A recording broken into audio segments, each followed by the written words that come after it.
Knock, knock, knock. It's for me. It's Jake Guy Shakes TV.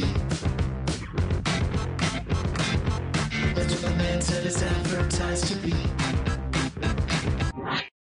So we all know that green is the new black. But if you thought this trend had already passed the point of absurdity, well then, you, my friend, simply lack imagination.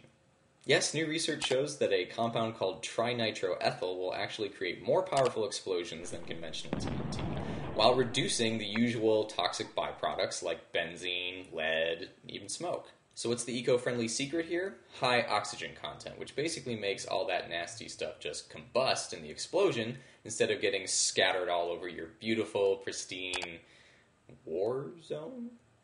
Actually, it's not as absurd as it sounds, since most explosives are actually used in civilian applications like mining, where you don't want the surroundings to be ruined after blowing something up. Still, we should probably keep this stuff locked down. I mean, we don't need this particular green trend getting out of hand.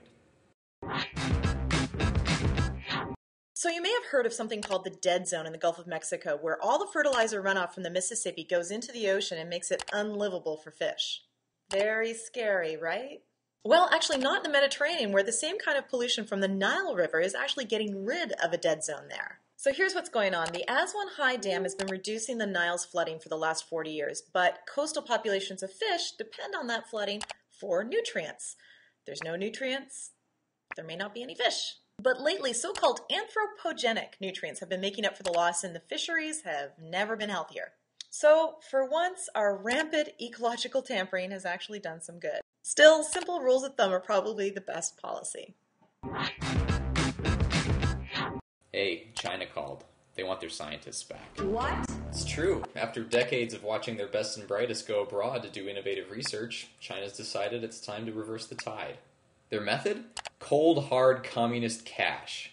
The so-called 1,000 Talents scheme will offer native Chinese researchers working abroad over $400,000 of research funding per year if they repatriate. And even if you're not Chinese, they're still offering relocation packages worth $150,000 each to full professors in developed countries. This is serious dough for grant-dependent scientists. Then again, as the journal Nature puts it, quote, some elite researchers may be put off by the scientific culture in China, which historically has neither encouraged critical thinking nor ensured fair competition, unquote. So if you're a scientist out there and you're thinking about playing this game, just remember what Biggie said. The rights to morning, noon, and night. You should come over and check them out sometime.